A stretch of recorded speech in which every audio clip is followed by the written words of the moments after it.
नमस्कार मित्रांनो, तुम्हा सर्वांचं तुमच्याच YouTube चॅनलवरती पुन्हा एकदा सहर्ष स्वागत।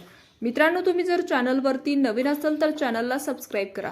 राष्ट्रवादीचे माजी मंत्री धनंजय मुंडे यांच्या विरोधात करुणा मुंडे यांनी दाखल केलेली याचिका परळीच्या प्रथम वर्ग न्यायदंड अधिकाऱ्यांनी बुधवारी फेटाळली आहे। धनंजय मुंडे यांच्या पत्नी म्हणून आपल्या नावाचा उल्लेख त्यांच्या विधानसभा निवडणुकीच्या नामनिर्देशन पत्रासोबत जोडलेल्या शपथपत्रात टाळला असून खोटी बातमी सादर केल्याप्रकरणी त्यांची निवडणूक रद्द करावी अशी मागणी केली होती।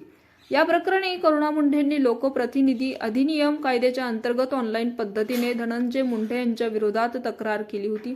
त्यावरील सुनावणी परळीच्या प्रथम वर्ग न्यायालयात पार पडली आहे। या प्रकरणात दोन्ही बाजूंचा युक्तिवाद झाल्यानंतर करुणा मुंडे यांची तक्रार परळी न्यायालयाने फेटाळली आहे।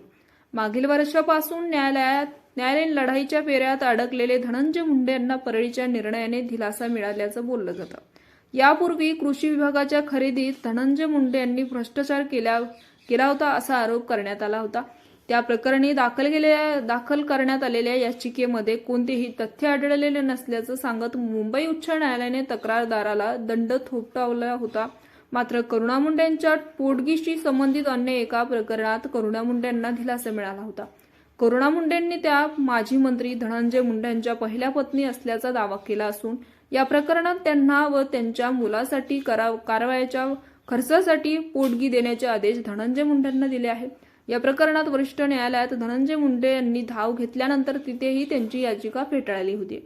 धनंजय मुंडे यांनी आपल्या मानसिक छळ केला असून आरोप करुणा मुंडे यांनी केला होता। माणिकराव कोकाटे यांना खोट्या कागदपत्राच्या आधारे सदनिका मिळालेल्या प्रकरणात नाशिकच्या न्यायालयाने दोषी ठरवल्यानंतर त्यांना राजीनामा द्यावा लागला होता। त्यानंतर धनंजय मुंडे यांनी केंद्रीय गृहमंत्री अमित शहा यांची दिल्लीला जाऊन भेट घेतली असल्याचं बोललं जात आहे। तर मित्रांनो, याविषयी तुमचं मत कमेंट बॉक्समध्ये कळवा आणि चॅनलला सबस्क्राईब करा। तूर्तास धन्यवाद। जय महाराष्ट्र।